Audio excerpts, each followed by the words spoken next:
Hello, everyone, and thanks for listening to The Quality Hub, chatting with ISO experts. I'm your host, Xavier Francis, and I'm here with Joe Hill, Manager of Audit Services, and Suzanne Strausser, Vice President of Consulting and Development here at CORE. So glad you both could be with us today. Glad I could be here as well, Xavier. Yes, glad to be back. Today's show is entitled Your Certification Audit, and we're going to cover what to expect during your certification audit. But first, let's learn a little bit more about our guest. Let's start with Joe. Welcome to the podcast, and we'd love to hear a little bit of your background. Well, thanks again, Xavier. Joe Hill, Manager of Audit Services here at CORE Business Solutions. I've been with CORE approximately 6 years. Before joining with CORE, I did work for a registration body. Although qualified as an auditor, my primary role was actually the quality manager there. So I implemented the standards that the registrars have to adhere to. I was also in charge of our auditor pool there. So you audited the auditors. Audited the auditors. Yes, I did. Wow, that's great. And Suzanne, I know that people who may have listened to the podcast before may be familiar with you, but could you give us a little bit about your history? Sure. I've been in quality since the late 80s and around the ISO standards since the 90s, and here at CORE for the last 20 years in various roles as consultant and then kind of overseeing some of our processes internally. So glad to be here. Well, we're glad you both are here and appreciate you taking the time today. So over the last 6 podcasts, we've been covering planning, implementation, and reviewing of a quality management system. And we even talked about doing the internal audit. We're finally at our certification audit. Joe, what can we expect during our certification audit? Yeah, so the big moment is here. We're here for the certification audit. Probably taken a few months in building the system, kind of preparing, training the employees, etc. And the certification audit is about to happen. Yes, we put it all together. Now what? Exactly. So the certification body, their initial audit, they are required to do that audit in 2 stages. So they'll do a stage 1 audit and a stage 2 audit. Will they be on separate days generally? Yes, there is an expectation that there is some time frame between the stage 1 and the stage 2 audit. So the stage 1 audit, it's really just a high-level document review. The auditor is going to ask to look at things like your quality manual, any procedures that you may have written. They always ask to look at your most recent management review minutes as well as your last internal audit reports. So they're checking what we've done at this point. Yep, they're essentially just looking at your documented system to see if it appears that you are ready to go through with the full-blown stage 2 audit. So if you're not, do they put the brakes on and go, we're going to need you to look at this a little bit more before we hit stage 2? Yes, they will indeed. So stage 1, it's that preparation. It's kind of seeing if you are prepared to go through that full-blown stage 2 audit. If the auditor, for some reason, feels that you are not prepared, yes, they will kind of put the brakes on. They'll kind of delay the stage 2 if it had already been scheduled. They'll say, hey, we have a little bit of work to do before we can come in and do this stage 2. So occasionally they will postpone that stage 2 based on the stage 1 results. Right. And I know we really try to go in very prepared with our customers. So let's say we've hit with flying colors. They're ready to do the stage 2 audit. What is that? So the stage 2 is probably more of what people would think of as an audit. The stage 2, the auditor is really going to dive into your operational processes, speak to employees, requests records of evidence for various pieces of operations. So this is almost like you're proving it. Yep, you're proving that you should be certified. Yep, the stage 2 is the proof in the pudding that you have the quality system in place and you're in conformance. So, originally the audit was in one fell swoop. So they didn't have the 2-part audit, and they'd found that folks weren't really ready. So that's why they actually broke it up. So like Joe said, the stage 1 is really about, are you really ready to proceed on to the next step? Well, and that probably saves everybody time Totally. and effort. I mean, if you get everything planned out and then you're just not ready, you've wasted people's time. And money, yes. This is not an inexpensive endeavor, so let's not spend money yet if we don't have to and we're not ready. Exactly. So we're here. We're sitting in our stage 2 audit. What is the registrar looking for? The auditor that is in front of us from a registrar body, what are they looking for? Well, ultimately, the registrar is going to be looking for conformance to the given standard for which you are pursuing certification. Now, of course, there are many different standards out there. Right. I mean, we're right now we're talking about quality, which in ISO that's 9001. You might be looking at 45001. You might be looking at 14001 or 27001. That's an information management system. There's standards to so many things. AS 9100, 9120, but we're talking about quality here. Right. So each individual standard has its own unique set of requirements and expectations, of course, based on what standard it is. So the auditor is looking for conformance against that set of requirements. The registrar is required to assign an auditor who is not only qualified in the standard, but they also need to be qualified in your industry. Right. So depending on what industry you work in, the auditor should have some experience. So manufacturing versus service. I'd have somebody audit you who has worked specifically with manufacturing and all that type of stuff. They're not necessarily going to audit a service organization. Correct. Even if you look at manufacturing, you can break that down even further as well. So if someone has been in manufacturing, they wouldn't necessarily audit somebody who may be in the food industry. Correct. Yeah, and you can even like metals industry versus plastics versus chemical manufacturers. So there's different industries, different manufacturing principles that apply to whatever that industry might be.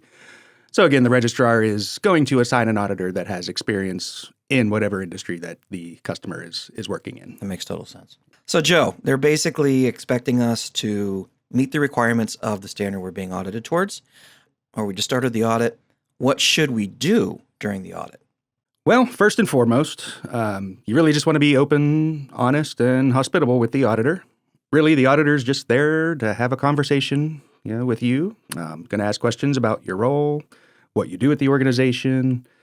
So just be honest and forthright. So if they ask a question you're not sure about, don't try to hide that you don't know what it is? Exactly. You don't try to hide anything. There's nothing wrong if the auditor asks you a question you don't know, or maybe you're not the appropriate person to address the question. There's really nothing wrong with telling the auditor that, well, I really don't know the answer to that, or, well, I'm not the right person. You might want to go talk to this person for that. Well, and we do have other people that are involved in the audit. It's not just a single person. Exactly. The entire organization essentially is involved with the audit. Top management, mid-level management, down to the shop employees. Anyone could be audited. So I've been audited, and when I was audited, sometimes I was asked yes or no questions, and other times I was asked to explain something. Right. And I know that I was told by my quality manager to not elaborate. Why would that be? Why would we not want to elaborate if they just asked me a yes or no question? You don't want to provide too much information. It's kind of auditing 101. If the auditor asks a yes or no question, answer yes or no, and leave it at that. Allow the auditor to pull more information from you. Most of the auditors, in my experience, they do enjoy trying to find the staff who are the talkers. And they'll just let them talk, and they'll just keep taking notes as long as they're talking. What does that do from an auditing standpoint? It can really open up some audit trails, depending on how much information they're providing. It can just give the auditor some additional paths to follow.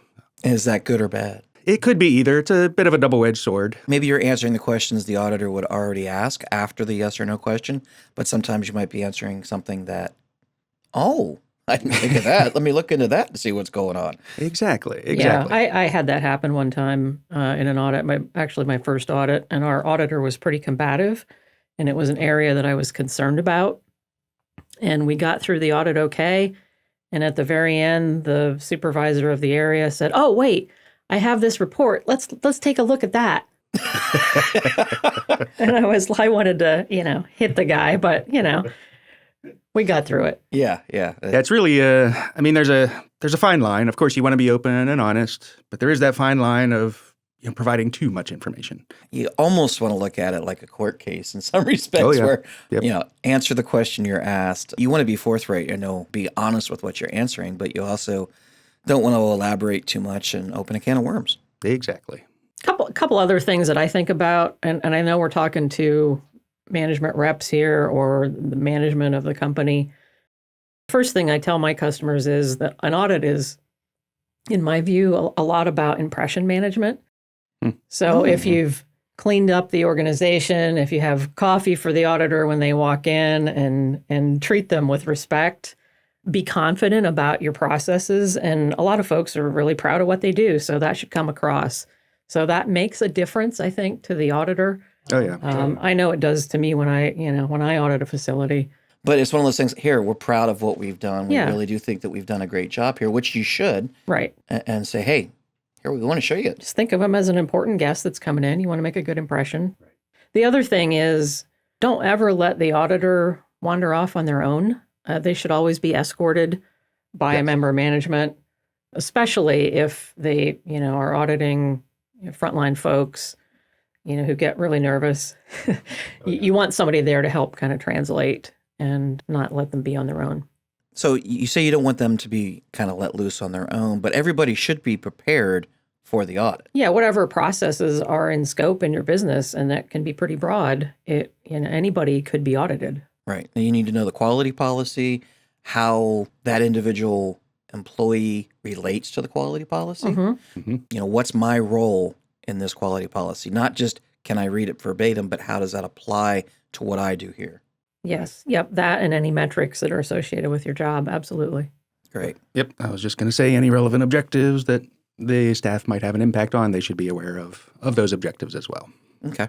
So we talked about what we should do. Is there anything that we should not do during an audit? Now, we did talk about don't elaborate too much, but is there anything else? Well, essentially just looking at the reverse side of the things you should do. Some of the most common no-nos during an audit are, of course, being dishonest, disruptive, argumentative. And again, that's not saying there's not room for healthy debate, of course, because as much as the standards do try to standardize things, there's still some areas that are open for some interpretation. Right, and it's also how you've chosen how you're going to meet the requirement. Exactly. And the auditor may or may not see it from that perspective. So it's okay to say, well, this was our approach on this. But again, there's that fine line between defending your position and just being argumentative with the auditor. And as we mentioned, you want to be cautious of providing too much information. Again, just answer the question that is asked and allow the auditor to, pull more information out. Yeah, and I think if you do have a concern about their interpretation, there are ways to handle it without being argumentative. We provide a quality manual, not a requirement for 9001, but I tell my clients, if you have a question, ask the auditor where they're at in the standard and open up your quality manual to that section and then say something like, hey, I'm just trying to understand where you're coming from. This is what we say we do. Can you help me understand why this is a finding? If you remember back a few podcasts, we did talk about the quality manual, it not being part of a requirement of the standard. But this is one of the reasons we do it. Mm-hmm. And another thing to remember is audits are open book tests. You can have the manual open. You can have your procedures. You That's can have good access. to know. Yes. Yeah, you can have all the information you need to answer questions in front of you. Right. Well, it does seem like the audit can be a really big, stressful time, especially for people that their first time going through it. We're being certified. We don't know what to expect. This auditor's coming in. Audit is a big word. Nobody wants to be audited by the government or the IRS. So this can seem a little bit, stressful.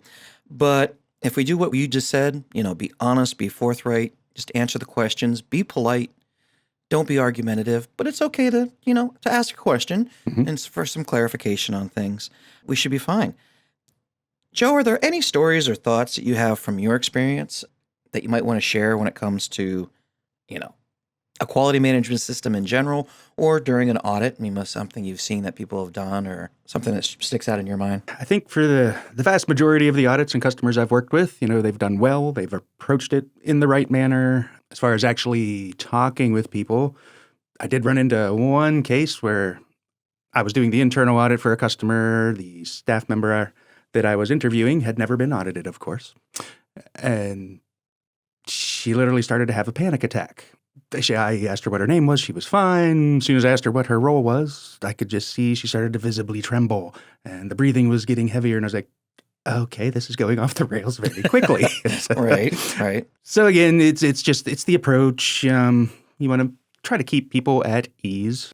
To your point, the word audit usually conjures some fearful images in people's minds. So I've always approached auditing, trying to, okay, we're just having a conversation. Put you at ease. Just tell me what you do here. So it's really interviewing people it's an art form. Do you find most auditors that we've worked with are that way, or does it run the gambit? It runs the gambit. I think most of the auditors that we work definitely have the right approach. They approach the customers, with respect. They try to put them at ease. But I'm sure there are horror stories out there of auditors who come in bringing the hammer. Right. It's not the auditor's job to find nonconformances. Right. It is their job to gauge your conformance against the standard. So they shouldn't be coming into an audit with the attitude of, I'm going to find nonconformances. They should be approaching it with, I'm going to see how closely you are in conformance with the standard. That's a great way to look at it, to know that maybe that can put some people at ease where they're not here to say, okay, we're going to find the problems. They're here to say, how close are you to answering the questions that you need to have for compliance? Exactly. Yeah, and I think there's a misperception too about before people go through this event that they think it's a pass-fail situation, and it's not. There can be findings that get written up, and then you address them. I mean, that's common. Right. So it's not like, oh, we totally fail because one person said something wrong. Right. And next week, we're actually going to cover if there are any findings in our podcast. But, again, you kind of want to be made aware of that, too. If there is something that maybe we aren't quite reaching the standard here, it's not like you fail and don't get certified. You have a way to fix that problem. Right. Get yourself into compliance and then be certified. Yeah, and I think it's also important that the auditor has a responsibility to let you know about things throughout the audit process. It shouldn't be a surprise at the end where they say, "Oh, gotcha. Here's these 5 things." You should have known throughout the day what they've been finding. Right.